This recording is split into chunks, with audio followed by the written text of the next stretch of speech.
कल मेरे बेटी का जन्मदिन है, मैंने रसीद कटवा दी वन निषेध के लिए, तो गुरुजी मैं रात में दिल्ली वापस हो जाऊंगी तो सुबह नहीं रह पाऊंगी। कोई दोस्त तो नहीं है? हाँ कोई दोस्त नहीं। इसीलिए राधे राधे गुरुजी, राधे आशीर्वाद दीजिए गुरुजी। यहाँ ले आना माइक, खड़े हो जाओ आप। ला जल्दी से प्रश्न बढ़िया बढ़िया करना चाहिए, जैसे आज भैया लोगों ने सबने की, अच्छे व्यर्थ की बातें नहीं करना चाहिए। गुरुजी जय श्रीमन नारायण। कुछ ऑनलाइन सवाल आए हैं, कुछ वो यूट्यूब पर, उसका भी मैं उत्तर दे दूं। अंश सोनी जी, राधे राधे गुरुजी। अगर हमें अपने पूर्वजों का नाम ज्ञात नहीं हो तो उनका पिंडदान कैसे करें? गोत्र याद है, गोत्र याद है, फिर नाम की जरूरत नहीं पड़ेगी। जसवनी कुमार जी, जय श्रीमन नारायण गुरु जी। गीता जी का पाठ करने का कोई नियम है क्या? नहीं, जब मन पड़े, जब समय मिल जाए, पवित्रता से करो। मोनू शर्मा जी, राधे राधे गुरु जी। ब्रह्मचर्य क्या है, हम इसे कैसे हासिल कर सकते हैं? ब्रह्मचर्य जीवन का एक अहम हिस्सा है और ब्रह्मचर्य का अर्थ होता है ब्रह्म। ब्रह्म मतलब ईश्वर, जो ब्रह्म को धारण करे वो ब्रह्मचर्य है। तो ब्रह्म आपका जो तेज है, आपका मन विषय वासनाओं में ना जाए, सदा अच्छे कार्यों में लगा रहे, यही ब्रह्मचर्य है ना? अन्नू जी, जय श्रीमन नारायण गुरु जी। सीता फल को सीताफल क्यों कहते हैं? सीताफल को सीताफल इसलिए कहते हैं क्योंकि जंगल में वनवास के दौरान माता सीता ने उसे ग्रहण किया था, तो इसलिए उसका नाम माता सीता को अत्यधिक प्रिय होने के कारण। और ये मौसम का फल है, केवल महीने डेढ़ महीने ही रहता है। क्यों? सीताफल बाजार में महीने डेढ़ महीने ही रहता है, अभी आने दीपावली के लगभग आएगा। और ये तो माता सीता ने से खूब खाया और ये बहुत अच्छा भी लगता, मुझे भी बड़ा पसंद है सीताफल। मुझे पता है कि इसको खाने से अच्छा ये इतना ठंडा होता है कि सर्दी भी हो जाती है इसको खाने से, लेकिन मेरे को मन नहीं मानता, हो जाए तो हो जाए, खाऊंगा जरूर, साल का एक बार है, फिर मैं कंट्रोल करके खाता हूँ।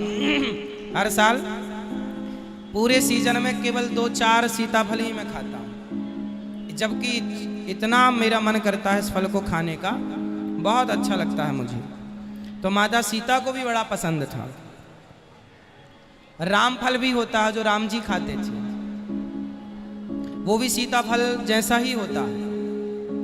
रामफल खाया कभी आपने? वो भी बिल्कुल सीताफल जैसा होता है, उसका कलर पीला होता है। सीताफल का तो कलर सब जानते हैं, वो पीला होता है, अंदर से दाना गूदा सब वैसे ही होता है जैसा सीताफल, हल्का सा स्वाद चेंज होता है रामफल का। कविता त्यागी जी।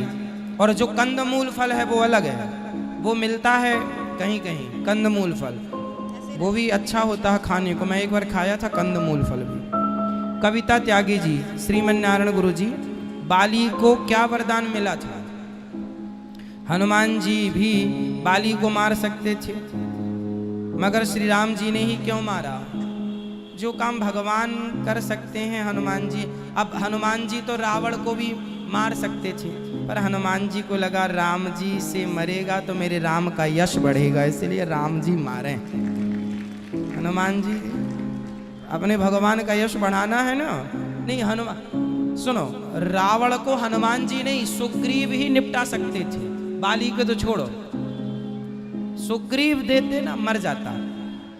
हाँ, हो गई थी एक बार लड़ाई सुग्रीव और रावण की, पर सुग्रीव को याद आया यदि मैं मार दूंगा तो मेरे राम का यश कैसे बढ़ेगा, तो राम का यश बढ़े, इसलिए भगवान हमेशा भक्तों का यश बढ़ाते हैं और भक्त हमेशा भगवान का यश रखते हैं। भक्त और भगवान, ठीक है आप बात करो। गुरुजी जय श्रीमन नारायण जी। इस दासी का आपके चरणों में कोटि कोटि नमन। गुरुजी मेरे 2 प्रश्न हैं। हाँ। पहला प्रश्न ये है कि एक इंसान का पहला और आखिरी फर्ज क्या होना चाहिए?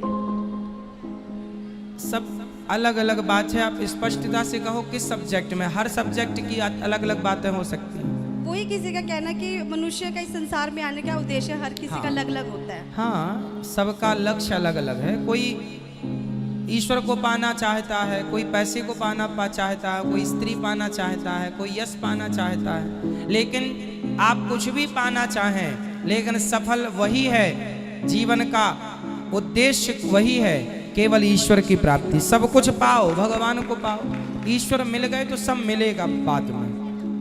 और सबको पा लिया और भगवान ना पाए तो बस वैसी हाल है कि जैसे एक स्त्री का श्रृंगार कर दो और नाक काट लो, तो जैसे बिना नाक के स्त्री शोभा नहीं पाती। अच्छा, कोई स्त्री का खूब श्रृंगार करो, 16 श्रृंगार, और उसका पति ना हो, अब पति ना हो और वो 16 श्रृंगार करे महिला स्त्री, तो क्या पति के बिना उसके श्रृंगार की शोभा होगी? जैसे नारी के श्रृंगार की शोभा पति के बिना नहीं होती, ऐसे संसार की कोई भी प्रतिष्ठा, कोई भी पद की शोभा भगवान के बिना नहीं होती।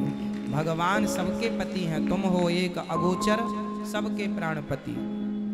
गुरुजी मेरा दूसरा प्रश्न है, कर्म और भाग्य का क्या संबंध है? किस किस का? कर्म और भाग्य का। कर्म, कर्म से ही भाग्य बनता है। तो जो गुरु आज का किया कर्म कल के लिए भाग्य बनेगा। अच्छा करोगे तो अच्छा भाग्य, बुरा करोगे बुरा। और गुरुजी आपने किसी को एक थप्पड़ मार दिया, आज कर्म कर दिया, जी अब वो एक थप्पड़ जो मार दिया वो सब वहां पर कैद हो गया, अब वो भाग्य बन गया। अब आपको एक के बदले 2-4 कभी ना कभी भाग्य के रूप में पड़ेंगे।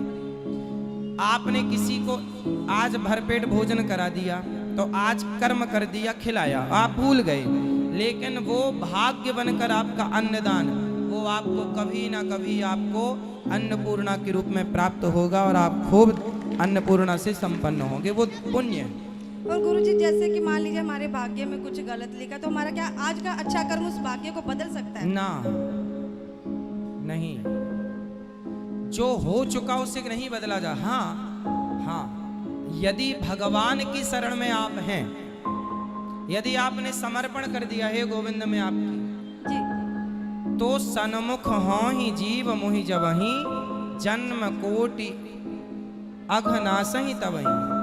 कितना भी बड़ा पापी हो, अधम हो, नीच हो, वैश्या ही क्यों ना हो, धुंधकारी जैसा पापी क्यों ना हो, अजामिल जैसा पापी क्यों ना हो, लेकिन जो भगवान के नाम का और भगवान का आश्रय ले लेता है, फिर भगवान सब क्षमा कर देते हैं। और यदि आपने आश्रय भगवान का नहीं लिया, इसलिए कहते हैं समर्पण करो भगवान के चरणों, यदि नहीं किया तो फिर भोगना पड़ेगा। और गुरुजी इस दास का एक प्रश्न है कि जैसे ये स्कूल में जाता है तो इसके दोस्त या कोई लड़ाई झगड़ा करता है, तो मैंने इसको समझाया भी बेटा बोलना नहीं, आपने भी बोलना मेरे भगवान देखेंगे, मैंने कुछ नहीं कहना आपको।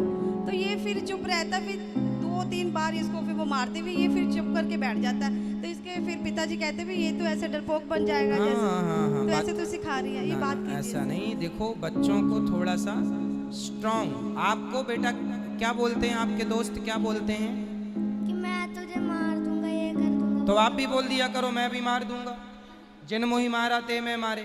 हम किसी को मारते नहीं है, पर कोई मारेगा तो छोड़ते भी नहीं है, ये सिद्धांत अपनाओ। हम किसी को नहीं मारेंगे, हम किसी को छेड़ेंगे नहीं, और हमें कोई छेड़ा तो फिर छोड़ेंगे नहीं, ये सिद्धांत। गुरुजी मैंने इसको ये बोला कि पहल तूने नहीं करनी, हाँ, तो और पहल वो करें तो धुलाई खूब करो, ठीक है। पहल अपने को नहीं करनी है, सामने वाला कर ही चुका है तो भैया आजा। और गुरुजी इसका कहना कि हर गुरु अपने शिष्य का एक नाम रखते हैं, आज इसका जन्म दिवस है, तो गुरु ये कहता है कि मेरा गुरुजी से एक नाम करवाओ, मतलब नाम बनवाओ, मेरा नामकरण करो, गुरुजी को बोलो। क्या नाम है आपका? दृश दिनेश, दृश दृश ग्रीस, तो नाम के आगे बस दास लगा लो, जैसे तुलसी दास, तो गिरीश दास कर लो आप, आगे नाम के तुलसी लगा लो दास, या पीछे तो गिरीश दास कर लो, या दास गिरीश कर लो। गुरुजी इसने गुरु दीक्षा लिया आपसे, तो ये एक बार में जैसे बैठ के नाम नहीं जप पाता, चलते फिरते, हाँ, तो ये कहता है स्कूल में मेडिटेशन होता है मैं तब ले लेता हूँ, तो कोई अपराध तो नहीं, कोई दोष ना तो ना, नहीं? अच्छा ठीक है गुरुजी, जय श्रीमन नारायण।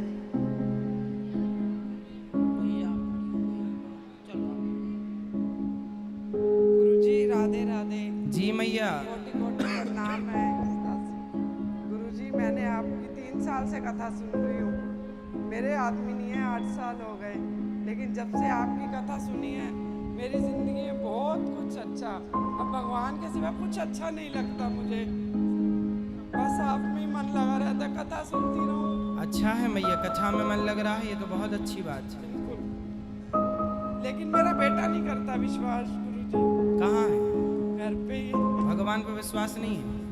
भगवान पे तो है, फिर किस पे नहीं है? आप पे विश्वास नहीं करता। कोई बात नहीं, मैं चाहती हूँ आप पे हम विश्वास कभी नहीं करें। कहते कि हम पर विश्वास करो, नहीं, भगवान पर ही विश्वास बना रहे बहुत। मैं चाहती हूँ यहीं आए थे एक बार ही। कोई बात नहीं, फोर्स नहीं कर सकते किसी को। हाँ जी। हाँ, विश्वास भगवान पर रहे, जरूरत नहीं है कि हम पे कोई विश्वास करे। हम पर क्यों करेगा विश्वास कोई? हाँ जी। राधे राधे गुरुजी। ठीक है। राधे राधे गुरुजी, आपके चरणों में मेरा कोटि कोटि प्रणाम। जी महाराज जी, हम लॉकडाउन से आपकी कथा सुन रहे हैं। मेरी बहू, बेटे, पोते पोती सब आपकी कथा बहुत ध्यान से सुनते हैं। महाराज जी, मैं ऐसे कह रही थी, मेरे जीजाजी खत्म हो गए, 3 महीने हो गए, तो मेरी बहन ये आई है, रोती रहती है। इसको आप 2 शब्द कहें। मैया क्यों रोती हो? कोई भी चीज माइक हाथ पास में लो। उनकी आ जाती है, हैं? कोई भी चीज उनकी हाथ में आ जाती है या कुछ भी उनकी बातें याद आती हैं तो मैं बहुत रोती हूँ। किन की याद आती है आपको? मेरे पति की। कब चले गए? 4 महीने पहले 4 महीने हुए। उन्होंने ही बोला था मुझे कि मुझे कुछ हो जाए तो आप अन्य क्षेत्र में जाके करवा के आना और छत भी डलवाना मेरे नाम से। देखो कितने पुण्यात्मा थे कि आप कोई जिम्मेदारी देकर गए और आपने उसे पूरा भी किया। आज मैं आई हूँ अन्य क्षेत्रीय रसोई करवाने आई हूँ, फिर मैं दोबारा आऊँगी। ये छत का भी अब उनकी तो जितना टाइम था वो भगवान के घर गए। जी। अब आप भगवान के चरणों में समर्पित हो जाइए और कृष्ण कृष्ण जपिए, श्रीमन्नारायण श्रीमन्नारायण, राधे कृष्ण भगवान के आश्रित रहिए। मैं आपकी अब रोने से फायदा नहीं है, रोज ये सुबह- इतना ही टाइम था आपका उनके साथ का, वो पूरा हो गया। जी, रोज सुबह मैं आपकी कथा सुनती हूँ और मुझे बहुत अच्छा लगता है। तो आज मैंने सोचा कि अब करना है ये काम, तो अपनी सिस्टर को लेके मैं आई हूँ। बिल्कुल बिल्कुल, जी। खुश जी, रहिए। ये गोल्ड मोर बहुत खाता है, मानता नहीं है। क्या गोल्ड मोर ये क्या होता है? गुटका महाराज, गुटका। अच्छा गुटखा होता, बात करो। गोल्ड मेरे को लगा सोना खाता है। जी नहीं, कैसे हो? सही हूँ जी, सही हूँ। तो गोल्ड वाला गुटखा खाते हैं? मैं कम खाता हूँ गुरु क्या नाम बताए गुटके का? गोल्ड मोर। गोल्ड मोर। गोल्ड मोर। उसमें सोना होता होगा? नहीं, सुपारी होती है। अच्छा, सुपारी को सोना कहते हैं वो लोग? नहीं, अच्छा, उनके लिए तो सुपारी ही सोना है ना, क्योंकि आप जैसे लोग मिले हैं तो उनने तो ठीक नाम रखा है कि हमारे लिए तो सोना। क्योंकि आजकल गुटका बादाम का रेट है 1000 रुपये किलो और गुटके का रेट है 8000 रुपये किलो। तो वो सोना है ही उनके लिए। इतना सा गुटका पाउच में 20 रुपए का 10 रुपए का आता है, क्यों जी? है ना? तो लगभग कितने रुपए किलो होता होगा वो? ये कभी हिसाब नहीं। हाँ, लगाओ हिसाब। आप लोगों को बेवकूफ बना रहे हैं ये खिलाने वाले गुटखा, और आप लोग बन रहे हैं और अपने आप को इंटेलिजेंट मान रहे हैं कि जी हम गुटखा खाते हैं। पाउच में ही लिखा है गुटखा खाना स्वास्थ्य के लिए हानिकारक है। पता नहीं क्यों नहीं पढ़ पाते। नहीं, बंद कर दूंगा बिल्कुल। कब से? कब से कोशिश करूंगा, कल से। कितने लोगों को कैंसर, आपके परिचित जान पहचान में किसी को कैंसर हुआ? मेरे चाचा को, चाचा को हुआ? काहे हो गया था उनको? वो ड्रिंक ज्यादा करते थे। ड्रिंक ज्यादा करते थे। जी तो ड्रिंक से भी कैंसर होता है और गुटके से भी होता है। जी जी जी। और फिर उसका पहले गुटखा खा के आदमी कैंसर कर लेता है, फिर उसके इलाज में अपना घर मकान जमीन जायदाद सब बेच देता है। कौन सी समझदारी है? बेवकूफ़ी है ना? दांत दिखाओ अपने, देखो लाल लाल हो रहे हैं। इतना अच्छा स्वरूप दिया भगवान ने, इतना बढ़िया। गुटखा खाने वालों के गाल ऐसे हो जाते हैं, अंदर घुस जाते हैं, है ना? मतलब कितना बढ़िया स्वरूप दिया भगवान ने, अनमोल शरीर दिया, उसे बिगाड़ रहे हैं गुटखा खा के। नहीं, बंद कर ईश्वर दूंगा। फिर कहेंगे कि तुम मनुष्य बनने के लायक नहीं हो। नहीं, बंद कर दूंगा गुरु। कब से करोगे? आज से ही कोशिश करता हूँ, अभी से। अभी रखे हो जेब में तो तुरंत? नहीं, कुछ नहीं, वो तो वैक्सीन है। गुटखा नहीं रखते हैं जब। तो अब नहीं खाना? जी। प्रॉमिस? जी प्रॉमिस। सही? जी विश्वास कर लें हम? पक्का। ठीक है, ताली बजाओ फिर इनके लिए। लौंग खाया करो, इलायची खाया करो, और वो भी घर की इलायची जो अपन दाना निकाल के दाने, वो बाजार की इलायची नहीं, घर की इलायची। लौंग खाओ, कोई दिक्कत नहीं है। गुरु जी को कोटि कोटि प्रणाम। जी हम लखनऊ से आए गुरु जी, और 4 फरवरी 2023 को आपसे दीक्षा ली थी। और इससे पहले मेरा जो जीवन था, मैं व्यापार से जुड़ा हूँ, इंडस्ट्री लाइन से, तो उसमें से मैं सारे भोगों की तरफ बढ़ता चला जा रहा था। और एक दिन ऐसी कृपा हुई कि 4 फरवरी जब आपसे हमने दीक्षा ली, तब से मेरा जीवन दिन रात बदलता चला जा रहा है। और आज गौशाला में जाके भगत जी के द्वारा आपसे आशीर्वाद भी प्राप्त हुआ। जी जी क्योंकि जो भगत जी हैं आपके यहाँ, वो हमारे वहीं से आते हैं, लखनऊ शहर से ही। जी तो मैं ये प्रश्न करना चाह रहा हूँ गुरु जी जी कि जैसा मैंने सुना है कि हनुमान जी भी राम जी के ही भाई हैं क्या? तुम मम प्रिय भरत ही सम भाई, तुम मेरे भरत के जैसे भाई हो, ऐसा भगवान ने कहा। जी। और दूसरा गुरुजी, जो ये हम लोग जाप करते हैं, तो जैसे कि सुमिरनी हो गई और 54 दाने की माला हो गई, 108 दाने की माला हो गई, तो क्या किस माला से जाप ज़्यादा उत्तम होता है? किसी से भी देखो, बड़ा माला नहीं ले जा सकते तो छोटा, ये 54 का है, 27 का है, 4 बार करेंगे 27, ये सुमरनी है जी 27 मोती की, 4 बार करने से 108 हो जाएगी जी। कई संत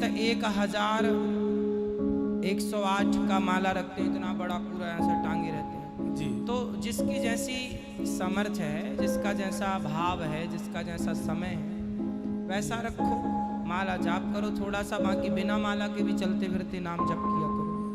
और गुरु जी, सुबह जो है मैंने साधु संतों की प्रसादी रखी है यहाँ पे, तो मैं एक बार पुनः आपका आशीर्वाद पाना चाहता हूँ। बिल्कुल फिर लखनऊ से। खुश रहिए। जय श्रीमन। जय श्रीमन्नारायण, जय श्रीमन्नारायण।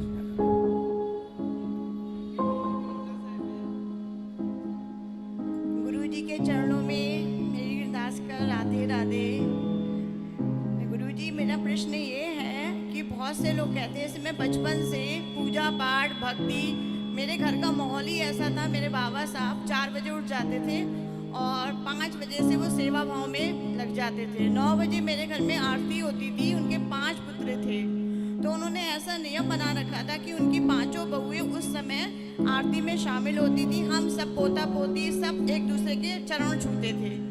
तो हमारे बाबा साहब का ये था कि एक दूसरे के पैर छूने से घर में 4 बर्तन होते हैं, आपस में कभी खटकते हैं, सब में प्रेम भाव बना रहता है। ठीक है। तो मेरे मतलब मन में शुरू से पूजा पाठ भक्ति भाव भरा हुआ है। और मैं अपने ससुराल में आई तो मैंने धीरे धीरे शुरू करा। यहाँ का माहौल थोड़ा चेंज था तो पूजा पाठ इतनी नहीं थी, लेकिन अब धीरे धीरे मैंने अपने हिसाब से करना शुरू करा, सब भक्ति में लग चुके हैं। तो मेरा प्रश्न ये है कि भक्ति सत्संग कथा, इसका क्या कोई आयु होती है? जैसे बहुत से लोग मेरी हंसी उड़ाते हैं कि इतनी कम उम्र में अभी से तुम पूजा पाठ में लग गई। तो बोलना कि तुम्हारा बुढ़ापा आएगा, इसकी गारंटी दे सकती हो लिखित में?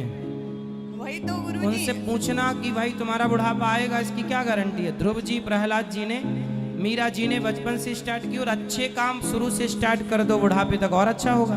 अब मूर्खों को क्या समझाना। और एक क्वेश्चन ये होता है गुरु जी, जैसे आप कहते हैं भगवान के दर्शन नहीं होते हैं, लेकिन मुझे लगता है जब भी मैं दुखी होती हूँ नहीं, दर्शन होते हैं, कब होते कहा? हैं, होते हैं, यही तो मैं कह रही हूँ। नहीं, मैंने कब कहा कि नहीं होते? नहीं, आप जैसे बहुत से लोग पूछते हैं जैसे भगवान के दर्शन होते हैं नहीं होते हैं, तो मुझे लगता है कि भगवान कभी साक्षात रूप में नहीं आते हैं। भगवान का साक्षात रूप विग्रह रूप ही है। हाँ, मेरे संग अभी कुछ ही दिन पहले घटना घटी। मैं तुलसी जी की शुरू से पूजा करती आ रही हूँ। कार्तिक में नहाए थे, तो अभी मैंने तुलसी जी बोई थी, तो छोटी छोटी मंजरी आई थी उनमें। तो मेरा भाव ये हुआ, ये साइड में है, लाओ इसे बीच में कर दूँ। मैंने उन्हें बहुत प्यार से एक एक निकाली और उसे बीच में करी। और अगले दिन जब मैं सब्जी खरीद रही थी, तो एक जो थे कन्या जो थे तुलसी लेके जा रही थी 2 पौधे। तो मैंने उससे पूछा, ये तुम कहाँ से लेके आई? तो बोली, ही पास में मिल रहे थे। मैंने, मुझे दे दोगी? बोली हाँ। तो मुझे एकदम आंखों में आंसू आ गए और मैं अपने ठाकुर जी के पास वो तुलसा जी लेके गई। मैंने कहा मेरे घर में तुलसा जी इतनी इतनी सी थी, मैं बहुत भाव से पुकार रही थी, आज भगवान तुमने मुझे तुलसा जी का पूरा पौधा दे दिया। तो भगवान मुझे कभी ना कभी किसी ना किसी रूप में दर्शन दे ही देती। बिल्कुल सच्ची बात है, सुंदर।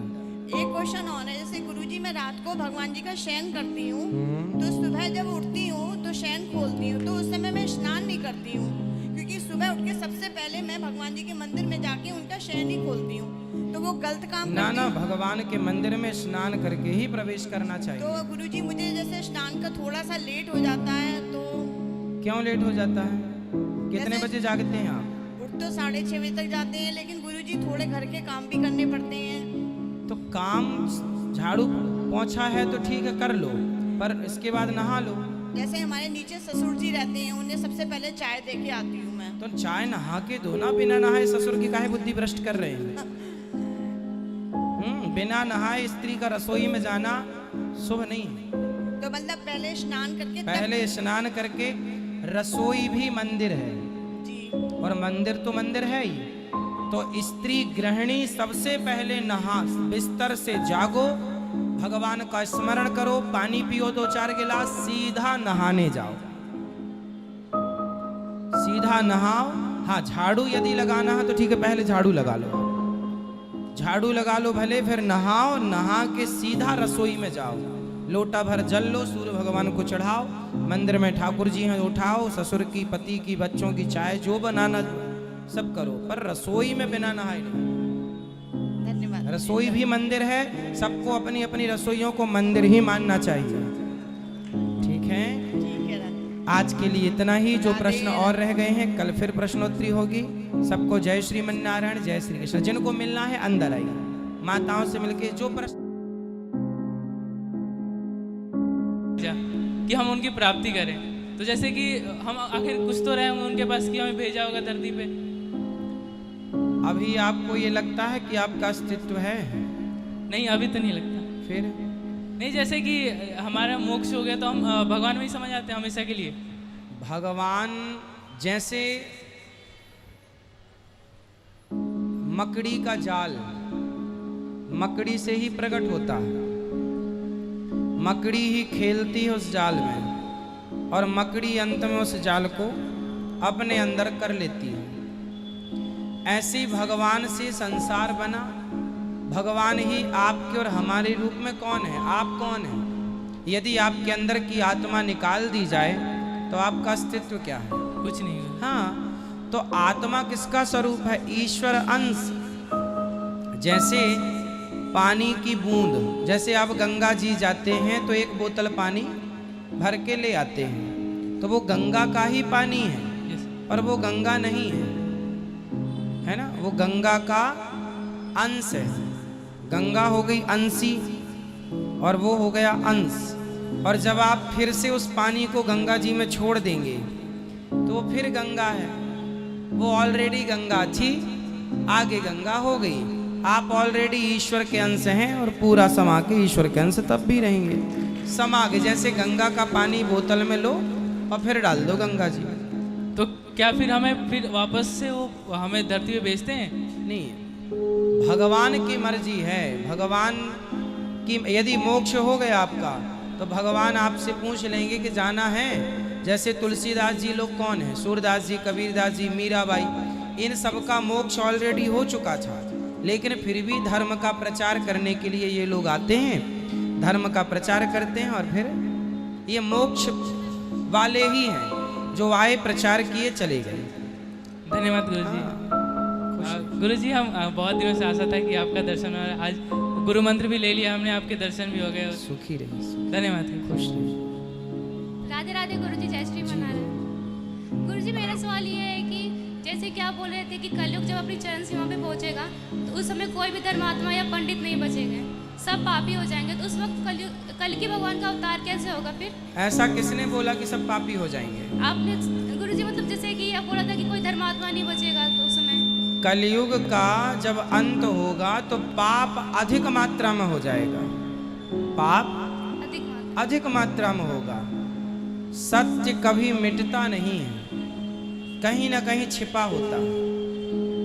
तो वो जो पाप अधर्म खूब बढ़ जाने के बाद भी कहीं ना कहीं धर्म रहेगा और उसी धर्मात्मा ब्राह्मण के घर में कल की भगवान प्रकट होंगे। और एक सवाल और है मेरा गुरुजी कि जैसे किसी का कोई गोत्र पता नहीं चलता कि उसका गोत्र क्या है, तो उसका गोत्र कश्यप क्यों रखना चाहिए फिर? मतलब और भी तो कोई गोत्र रख सकते हैं। इसलिए अपना गोत्र याद करना चाहिए और अपने पूर्वजों से, बड़ों से या आपके जो कुल पुरोहित हैं, ब्राह्मण देवता, उनसे पूछना चाहिए। गुरुजी जैसे कि आप बोलते हैं कि अपने स्कूल में टीका लगा के जाना चाहिए ऐसे, तो गुरुजी मैं जाती थी, हमेशा जाती हूँ, और मेरे जो टीचर हैं उन्होंने मना कर दिया साहब कि तुम्हारी वजह से बाकी सब लड़कियां भी टीका लगा के जा रही है, तुम मत लगा के आओ, तुमने ये सब फैला दिया है स्कूल। हाँ बोले अच्छा तो फैला रहे हैं, क्या बुरा फैला रहे मना हैं? कर दिया, बोले अब ज़्यादा लगा के आओगे तो प्रिंसिपल मैम के पास लेके चल जाओ, तुम्हारा नाम कट जाएगा, ऐसे बोलते थे। ऐसे कैसे नाम कट जाएगा? कौन से स्कूल में हैं आप? दिल्ली में। प्राइवेट, सरकारी? सरकारी। हाँ तो काहे कट जाएगा नाम? ऐसे बोले हमारे देश के प्रधानमंत्री भी तिलक लगाते हैं, तो क्या उनका भी नाम काटोगे? नहीं, हमारे पेरेंट्स से भी बोल दिया कि अब इसको तिलक लगा के हम नहीं भेजना है। समझाओ उनको, आप समझाओ, तिलक लगाना अच्छी बात है। बोल रहे हैं कि तुम्हारी वजह सारी लड़कियां अब तिलक लगा के आने लगी हैं। और तो बोलो अच्छा तो कर रहे हैं, कोई गुनाह कर रहे हैं क्या? वो नहीं मान रहे हैं बिल्कुल। आप समझाते रहो, कब तक नहीं मानेंगे? वो मना करने वाले जब जिद पकड़े हैं तो आप भी जिद पकड़ो। और गुरुजी जो दिल्ली में अक्षरधाम मंदिर है, उसमें जो स्वामी नारायण है, वो क्या नारायण भगवान के अवतार हैं? हाँ, भगवान नारायण ही है वो। और जो वहाँ पे एक और अक्षरधाम में ही और एक नीलकंठ वर्णी है, तो वो किसके अवतार है? सब महापुरुष हैं। महापुरुष। राधे राधे गुरुजी, धन्यवाद। महाराज जी राधे राधे जी। महाराज जी मेरा सवाल ये है कि हमारे भगवान इतने कृपालु हैं और इतने शक्तिशाली हैं कि अगर एक इशारा करते हैं नष्ट कर सकते हैं, अच्छा कर सकते हैं, पर सभी देवी देवताओं पे या तो हथियार होने चाहिए थे, और होने चाहिए तो ब्रह्मा जी के पास क्यों नहीं था, माँ सरस्वती जी पे क्यों नहीं था? ब्रह्मा जी के पास हथियार है तो 4 वेद, वेद से बड़ा हथियार क्या हो सकता है? वेद है तो हथियार के रूप में। भाई ज्ञानी के पास क्या है? ज्ञानी मारे ज्ञान से तो अंग अंग भिड़ जाए, और मूर्ख मारे लाठी से। लाठी तलवार तो मूर्खों के लिए, ज्ञानी तो ज्ञान से ही मार देता है। ब्रह्मा जी के पास वेद है, वेद से बड़ा ज्ञान क्या है? हाँ, अपनी सुरक्षा के लिए सब होना ठीक है, होना चाहिए। अच्छा महाराज, दूसरा, मैं आपकी कथा लगभग पिछले 2 साल से सुनता आ रहा हूँ। यूट्यूब पर डे सुनता हूँ, घर वाली पर डे 24 घंटे लगी रहेगी, पर मेरी 1-2 बुराइयाँ क्यों नहीं जा रही मुझसे? वो आपके अंदर कौन सी बुराई है? ड्रिंक करने की। शराब रोज पीते हो? लगभग। तो आप चाहते हैं छोड़ना? 1,00,000% छोड़ना चाहता हूँ। नॉनवेज खाना छोड़ दिया मैंने, नहीं खाता, अंडा छोड़ दिया, नहीं खाता। ठीक है, तो फिर आप जब छोड़ना चाहते हैं तो फिर क्यों, कैसे, क्या मन में भाव आता है? क्या ये लगता है कि पूरे दिन फील्ड का काम है मेरा, थक गया, थोड़ी सी पी लेते हैं, सो जाएंगे। अच्छा, यदि आप नहीं पीते तो सोते नहीं हैं? रात को देर से जल्दी आँख खुल जाती है, फिर 2 बजे 3 बजे। तो 3 बजे आँख खुल जाए तो अच्छा तो है, भगवान का नाम जपना शुरू कर लो। अच्छा। दूसरा महाराज जी, मुझे आपका 4 बजे 3 बजे संत लोग जाग जाते हैं। अच्छा है, शराब पी के आप राक्षसों की तरह सोते रहते हैं, नहीं पिएंगे तो संतों की तरह भजन में लग जाएंगे, तो आप तो अच्छे हो रहे हैं महाराज जी। इसलिए शराब तो आपको त्यागना चाहिए, बिल्कुल, और आप अपनी मजबूती से त्यागो। आप चाहें तो सब कर सकते हैं। मेरी बीवी कह रही थी कि मैं महाराज जी से तुम्हारी यही शिकायत करूंगी, तो मैंने अपने आप से अपनी शिकायत कर दी है। अच्छा। और महाराज जी मुझे कुछ ऐसा बताओ कि मैं इस तरफ ध्यान ना जाए मेरा। बिल्कुल। आपका बेटा है? हाँ, 2 बेटे हैं महाराज जी। वो पीते हैं शराब? ना। यदि आप शराब जब भी अब आप शराब पिए, हाँ। तो आप एक बार शराब को छूते ही ये समझ लें कि ये शराब जो आप पी रहे हैं, कभी ना कभी आपका बेटा इसलिए पिएगा कि भाई मेरे पिताजी पीते थे, हाँ जी, तो मैं भी तो देखूं कि इसमें क्या है। हाँ। तो आप ये समझ लो कि आप जो पी रहे हैं शराब, कहीं ना कहीं वो आप बेटों को प्रेरित कर रहे हैं पीने के लिए। इसलिए आप इसलिए मत पियो कि आप पिएंगे तो आपके बेटे शुरू कर देंगे, आपके बेटों का भविष्य बिगड़ जाएगा। तो आप जब ऐसी थिंकिंग के साथ शराब को देखेंगे कि ये आपके बेटों को बिगाड़ सकती है, तब आप शराब नहीं पिएंगे। हालांकि महाराज जी, आज मैं प्राण करके आया था, कल जब देहरादून से हम चले, राधा रानी से हमने बहुत अपने मन से प्रार्थना की, माता मुझे ऐसा वरदान देना कि मैं इन तरफ ध्यान जाए ना दारू की तरफ। नहीं, ध्यान जाएगा तो ध्यान हटाना। ध्यान किसका है? आपका। मन किसका? आपका। मन को कंट्रोल करना। हम भारतीय लोग जो हैं, हम किसी देश को नहीं जीतते, हम किसी व्यक्ति को जीतने पर विश्वास नहीं रखते, हम अपने मन को, अपने आप को जीतने वाले लोग हैं। और जो अपने से हार गया वो किससे जीतेगा? इसलिए अपने से जीतो। मन जाएगा तो मन को 2 थप्पड़ मार के ले आओ। और महाराज जी मुझे आपसे अकेले मिलना है। हाँ हाँ, भी बैठेंगे मिलने। महाराज जी को राधे राधे। राधे राधे। गुरुवर को प्रणाम मेरा। जी राधे मैया। राधे महाराज जी, राधे राधे। भैया उनको दो, मैया को, वो पीछे मैया हैं। बैठो भैया, बात कर लेना। भी बैठो, मैया को दो। राधे राधे गुरुजी। लक्ष्मी नाथ समारंभाम नाथया मुनि मध्यमाम अस्मदाचार्य पर्यंताम वंदे गुरु परंपरा। जय श्रीमन नारायण। दासी पुष्पा का आपके चरणों में कोटि कोटि प्रणाम। महाराज मैं बिहार पटना से आई हूँ। आपकी कथा से महाराज मेरा पूरा जीवन ही बदल गया। आपसे गुरु मंत्र लेने के लिए मैं 1 साल से व्याकुल थी, जो मेरा कल पूरा हुआ महाराज जी। अच्छा। और मेरा मतलब आपकी कथा से हमको इतना सीखने का मिला कि हम खुद को बदल दिए। इतना गुस्सा आता था रोज घर में चिड़चिड़, हम 2 साल से एकदम गुस्सा छोड़ दिए। ना घर में लड़ाई, पूरा शांति, रात दिन भजन कीर्तन होते रहता है महाराज जी। और मेरे को एक सब हमें तसल्ली होती है कि चलो हम किसी के काम तो आए, किसी के जीवन को सुधारने के। गलत राह पर था तो सही राह पर, मतलब ये 5 तत्वों का जो शरीर है किसी काम पे आ रहा है, वरना हमें तो लगा कि हम बोझ ही हैं। आपकी कथा से पूरी तरह बदल गए महाराज जी। महाराज जी मेरा एक सवाल है आपसे जी। कि पहले जो अगर हम कोई मंत्र करते थे तो उसका दशांश निकाल के हवन करते थे, तो अब जो हम गुरु मंत्र लिए हैं तो आप बताते हैं कि स्त्रियां मतलब खुद अकेले हवन नहीं कर सकती है, तो फिर क्या करेंगे? तो आप हवन अकेले स्त्रियां नहीं कर सकती, पति के साथ कर सकते हैं। और जैसे पहले दशांश, फिर उसका तर्पण मार्जन, ये हम करते थे। ठीक है, पर फिर जाप करो गुरु मंत्र का। हाँ वो तो चलते रहता है जाप करो। हमेशा। हवन करना है तो गुरु मंत्र का हवन करो, पति के संग करो। अच्छा, संग में साथ बैठो। और जब सत्यनारायण भगवान की कथा इसी बहाने सुना करो तो दोनों सुन लिया करो। दोनों जी। पंडित जी हवन कराएंगे तो गुरु मंत्र की आहुति दे दिया करो। जी जी। हाँ। और मेरे मन में हमेशा श्रीमन नारायण चरणों शरणम प्रपद्ये श्रीमते नारायणाय नमः कंटिन्यू चलते रहता है महाराज जी। अच्छा है, ये सर्वश्रेष्ठ मंत्र है, द्वय मंत्र है ये कंटिन्यू शरणागति मंत्र है। जी जी। और वो जो मूल मंत्र दिए हैं वो तो जब पूजा पे बैठते हैं तब, बाद बाकी ये कंटिन्यू चलते रहता है। ठीक है गुरु जी, राधे राधे। राधे राधे गुरुजी। जी बेटा। मैं ये पूछना चाहती हूँ कि हनुमान जी लड़कियों की नहीं सुनते, उनको अधिकार नहीं है कि हनुमान जी की पूजा कर सके। पर ऐसा किसने कहा कि हनुमान जी लड़कियों की नहीं सुनते? नहीं, मैंने कई बार सुना है ये। और किससे सीता- सुना? नहीं, गांव में सब यही कहते हैं कि लड़कियां पूजा नहीं करती। नहीं, हनुमान जी की पूजा देखो, हनुमान जी सबके हैं, लड़का लड़की हनुमान जी के लिए भेद नहीं है। हनुमान जी के लिए तो आप बच्चे ही हैं, है ना। हनुमान जी को क्या कहा है? कृपा करहूँ गुरुदेव की नाई, जय जय जय हनुमान गोसाई, कृपा करहूँ। हाँ, तो गुरुदेव तो हनुमान जी को गुरु कहा गया है। श्री गुरु चरण सरोज रज, तो हनुमान जी को गुरु की उपाधि दी गई। तो गुरु तो फिर लड़की हो या लड़का सबके लिए गुरु होता है। तो हनुमान जी की पूजा, हनुमान चालीसा भी लड़कियां पढ़ सकती हैं। हनुमान चालीसा में लिखा है जो यह पढ़े हनुमान चालीसा।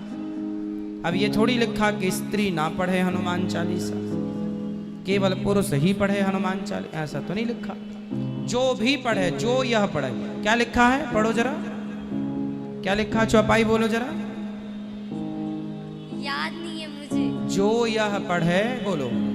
जो यह पढ़े हनुमान चालीसा। हनुमान चालीसा। तो जो यह पढ़े में जो भी मतलब जो पढ़े, तो स्त्री पढ़े पुरुष पढ़े, तो आपको परमिशन मिल रही है ना हनुमान चालीसा पढ़ने की। हाँ, हनुमान जी के मंदिर जाओ तो मंदिर, किसी भी मंदिर में जाओ तो चाहे लड़की हो लड़का हो, स्त्री हो पुरुष हो, किसी को भी, मुझे भी अधिकार नहीं है कि मैं जाके हनुमान जी को टच कर लूं। केवल मंदिरों में मूर्ति को, विग्रह को टच करने का अधिकार उनको होता है जो वहाँ की सेवा में नियुक्त हैं। क्योंकि हम 4 लोगों को छू करके बाहर बाजार से गए और जाके विग्रह को छू लें, ये अपराध हो जाएगा। दर्शन सब करो, प्रणाम सब करो, पूजा सब करो, टच ना करो। अब जैसे हनुमानगढ़ी में आप अयोध्या जी जाएंगे तो हनुमानगढ़ी में हनुमान जी का दर्शन सब कर सकते हैं, पर छू कोई नहीं सकता। ना आप छू सकते ना हम छू सकते, छूने की इजाजत नहीं है। दर्शन छूने की इजाजत केवल पुजारी को है, जो वहाँ के करता धरता है भाई। वो सवेरे से लेकर शाम तक वो जो पुजारी होते हैं ना, कुछ मंदिर में आज भी ऐसा नियम है कि यदि पुजारी लघु शंका गया, सुसु करने गया, तो नहा के आएगा। मतलब लघु शंका के बाद भी नहाओ, ऐसा नियम है कुछ मंदिरों का। इतनी पवित्रता। शौच करने गए तब तो नहाना ही, उसमें तो कोई किंतु परंतु नहीं है। नहाओ, किसी को टच ना करो। अब जैसे इतनी सारी स्त्रियां बैठी हैं यहाँ पर, अब इन स्त्रियों में कोई स्त्री मासिक धर्म में होगी, पीरियड का टाइम चल रहा होगा, अब उन्हें भी हम सब ने स्पर्श कर लिया, छू लिया, भीड़ भाड़ है तो छू भी जाता है कोई। अब उन सबको छू के हम जाएं हनुमान जी को छुएं, हम जाएं राम जी को छुएं, हम जाएं मंदिर में भगवान जी को छुएं, ये अपराध है। यदि कोई आपसे कहे भी कि छू लो तो भी नहीं छूना चाहिए। मैं मंदिर जाता हूँ ना, तो लोग मुझे मंदिर में अंदर ले जाते हैं गर्भगृह में और कहते हैं कि आप ही माला पहनाओ भगवान जी को। मैं कभी नहीं पहनाता, हमेशा ये निवेदन कर दो पुजारी जी से आप ही पहनाई, क्योंकि मैं बाजार से चल कर आया हूँ, 17 लोगों को छुआ हूँ, अब भगवान जी को स्पर्श करना दूर से प्रणाम अच्छा है। ऐसी मेरी मानसिकता है और ये सबके लिए है ना बेटा। इसलिए आप ये मत समझो कि लड़कियों को छूने नहीं दिया जाता। मंदिर में जो वहाँ की सेवा करने वाले पुजारी हैं, जो पवित्रता से रहते हैं, उनको ही करना चाहिए। मंदिर में जाने के पहले हाथ पांव धुल करके और पवित्रता से जो फॉलो कर सके वो छुए। बाकी हमें भी नहीं छूने का अधिकार है, हम भी नहीं छूते। हमें तो कोई कहता है तो भी नहीं छूते। अरे छूने के लिए हमें क्यों जाना? हम में काबिलियत होगी तो भगवान खुद हमारे पास आएंगे, हमारे हृदय में प्रकट होंगे। शबरी कहीं नहीं गई राम को छूने के लिए, राम खुद चले आए शबरी को छूने के लिए। मैं माँ को गले लगाऊंगा।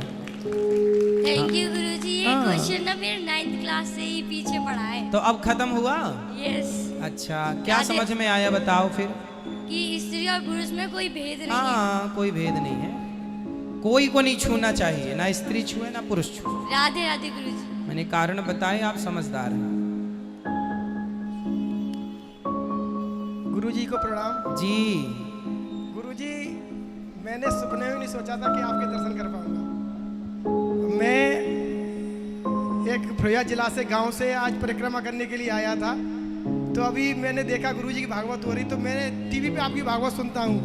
मेरे घर में मेरी वाइफ हैं, मेरी माताजी हैं, आपकी बहुत कथा सुनती हैं। गुरुजी, मेरा एक क्वेश्चन है आपसे। मैं प्रतिदिन मंदिर जाता हूँ और मंदिर में श्री राम जी के, अभी मैंने 12 दिन सेवा की। जो हमारे मंदिर के पुजारी रहते हैं उनके घर में सोवर हो गई थी, इसलिए तो मुझे ये नहीं मालूम पड़ता। गुरुजी, मंदिर जाते तो हम प्रभु के भाव, किस भाव में जाते हैं उनके पास, और हम क्यों जाते हैं उनके पास में? हम अपनी व्यथा उनसे सुनाते, प्रभु हमारा ये कर दो। क्या हमारा ये कहना उचित है उनसे? और हनुमान जी का चोला चढ़ाता हूँ मैं, तो मैं आपसे पूछना चाहता हूँ, हनुमान जी का चोला किस तरीके से चढ़ाना चाहिए और क्या विधि होनी चाहिए हनुमान जी चोला की? भगवान से कुछ मांगना नहीं चाहिए। पहला तो ये कि निष्काम भाव से केवल दर्शन लाभ लो। और हनुमान जी का चोला सबसे पहले तो स्नान करो जी, पवित्रता से ही स्नान करके, और धोती लगाओ, पैंट नहीं, धोती लगाकर फिर जाकर के हनुमान जी को प्रणाम करो। पहले प्रणाम करो हनुमान जी को, इसके बाद फिर सिंदूर और घी या जो भी आप लेते हैं, उस सबसे पहले माथे पर सिंदूर लगाना चाहिए, ऊपर से नीचे की तरफ आना है। गुरुजी, मैंने यूट्यूब पे एक श्री बालाजी धाम से महाराज जी हैं, उनका आता है, जो उनका देखा था। वो बता रहे थे कि नीचे पैरों से सिंदूर चढ़ाते हुए ऊपर जाइए, तो पहले घुटनों तक सिंदूर चढ़ाइए, फिर कमर तक चढ़ाइए, बीच में आप ये बताओ, ठीक है उनकी अपनी बात सही है, होगी सही, पर ये समझो ना कि आप जब तेल लगाते हैं या क्रीम लगाते हैं तो पहले पाँव में लगाते हैं कि मुंह में लगाते हैं? पहले सर मुंह से लगाएंगे। सब बताओ। हाँ भाई, ऊपर से ही चीजें नीचे की तरफ जाएं और चरण को टच करने के बाद आपने पाँव छुआ, फिर पाँव का ही लेपन मुंह में लगा दिया, कैसे सही होगा? नहीं महाराज जी, जैसे हम उनका लेपन करते हैं तो एक बार घुटने तक किया, उसके बाद हाथ धोए, फिर दोबारा से चालू किया कमर तक, उसके बाद फिर हाथ धोए, फिर सीने तक, फिर हाथ धोए, फिर ऊपर तक जाते हैं। हाँ, फिर ये प्रक्रिया ठीक है। यदि एक साथ कोई करे तो वो भगवान जाने क्या है, पर ये प्रक्रिया यदि आप करें तो ठीक है। पर सबसे पहले माथे पर, क्योंकि तिलक सिंदूर क्या है? सिंदूर हनुमान जी को क्यों लगाया जाता है? हनुमान जी को सिंदूर इसलिए लगाया जाता है क्योंकि एक बार माता जानकी मांग भर रही थी, तो हनुमान जी ने पूछा, माँ क्यों ये सिंदूर माथे पर? बोले राम जी की लंबी आयु के लिए। तो बोले इतने से सिंदूर से राम जी की आयु लंबी होगी तो आज से मैं पूरे शरीर पर सिंदूर लगाऊंगा। तो माता जी सबसे पहले सिंदूर हनुमान जी ने कहाँ देखा? मांग में, यहाँ लगाते हैं। तो हनुमान जी ने भी उठाया सिंदूर, उन्होंने भी अपनी मांग भर ली अपने पूरे चेहरे को ऐसे। तो हनुमान जी ने जब पहली बार अपने को सिंदूर, हनुमान जी का चोला सबसे पहले किसने चढ़ाया? खुद हनुमान जी ने चढ़ाया, अपने आप को सिंदूर लगाया। तो विधि ये है, अब जो आप कह रहे हैं ठीक है। गुरुजी एक समस्या और है। हाँ, मेरे घर में मेरी माता मुझसे पता नहीं क्यों नाराज रहती हैं, उसके लिए मैं तो क्या करूं? मैं बहुत मनाओ, मनाओ। मैं बता नहीं सकता क्यों। नहीं बताओ मत, मनाओ, मनाओ। मनाना जानते हैं? शादी हो गई जी, पत्नी को मनाते हैं और रूठ जाए तो? वो मुझसे खुद कहती